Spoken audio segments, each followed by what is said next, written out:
Blessings to all. Share this YouTube for everyone to see and kick the neck. 26. Majalimukha Jatak Purana Vartha Vavo Nisama Mahila Mukho Pothaya Manuchari Suzinthanang Hai Vacho Nisama Gajatamo Saba Gunesu Atatati. In a new era, when Lord Buddha, who was a beautiful figure whose eyes did not cease to gaze, was living in Veluvanarama, Devadatta Sthavira said this birth. Devadatta Sthavira enlightened the princes of Ajasatta and was born as a prophet. The princes of Ajasa built a temple for Devadatta Sthavira and sent 500 bales of 3-year-old fragrant alsil rice every day. Devadatta had a large entourage due to his generous hospitality. Devadatta resides in the Vihara along with his entourage. At that time, there are two friends who lived in Rajagaha city. One of them became close to the Buddha. One person was close to Devadatta Sthavira. They both see each other and go to the temple. Then one day, Devadatta asked Nishrita Mahana and Bhikshu, "You are begging every day." Devadatta sat down in the Gaya Hissa temple and ate the delicious food. "There is such a trick. Why do you suffer?" Someone asked if it was bad for him to come to Gaya Hissa temple early in the morning and eat porridge with rice and eat food that was rich in various flavors. He likes to listen to the chants repeated by the monks and starts from there and goes to the head and comes to Veluvana. That seam is always hidden. It soon became known that Devadatta went to the head of Gaya and buried the rice given to the Sthaviras. Then the monks who assisted him said, "Truly, monk, are you in the mind of Devadatta Sthavira? Truly? Kathy Devadattas like this do not give rice." He said that human beings give hands. Indeed, the Devadattas are the opposites of the omniscient. They are wicked. Ajasa explained that he was born as a profiteer through iniquity. He offered food to Devadatta, who was born out of iniquity. Sometimes he called the monk and brought him to the Damsabha Mandapam, saying that he would take him close to the Buddha. The sage called those monks and said, "Who is it, monks, that he has brought them against his will?" "Yes, sir." This monk said that you will eat the birth food from the iniquity of the words that you have encountered. After hearing this, he asked whether Buddha Varsha will prevent the face of the real thing, or the food born from the wickedness of the gods. Humans give. He said that I will bury that rice. After hearing this, the sage said, "Monk, how did you eat the rice of the deities while chanting my order here, monk?" Vidara said until the end that it would be a trifle to do what Dutu always does. In the past, when a king named Brahmadatta was ruling in Benares, Mahabosatana was minister to that king.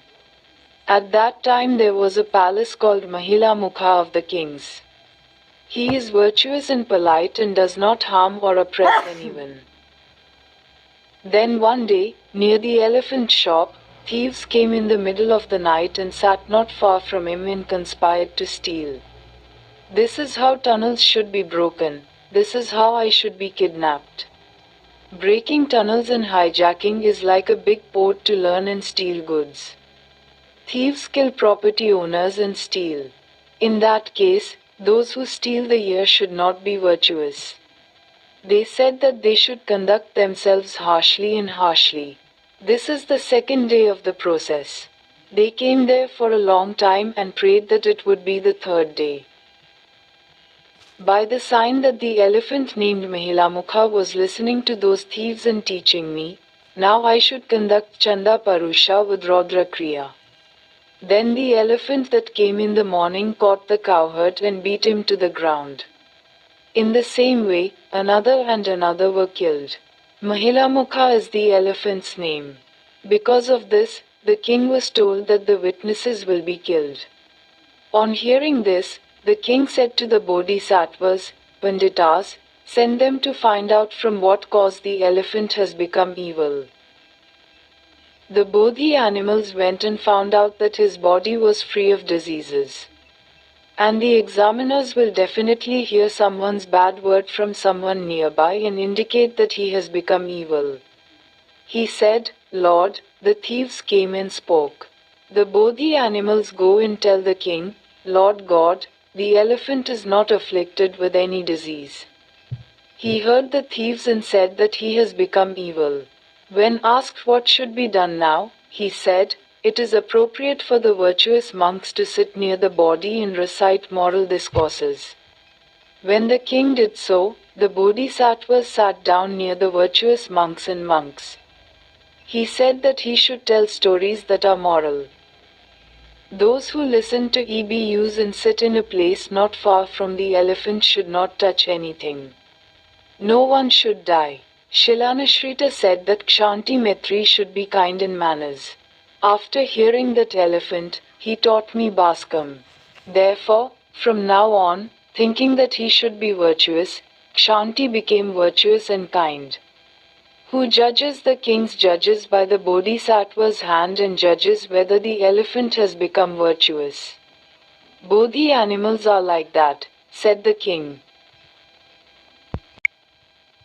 When the kings heard this, they praised the bodhisattva, saying that such an evil elephant would stay in the ancient dharma because of the sages. Moreover, the kings gave great success to the bodhisattvas, asking if they knew the intentions of even the mighty elephant. The kings died and went to the next world just as they had lived with the great bodhisattva.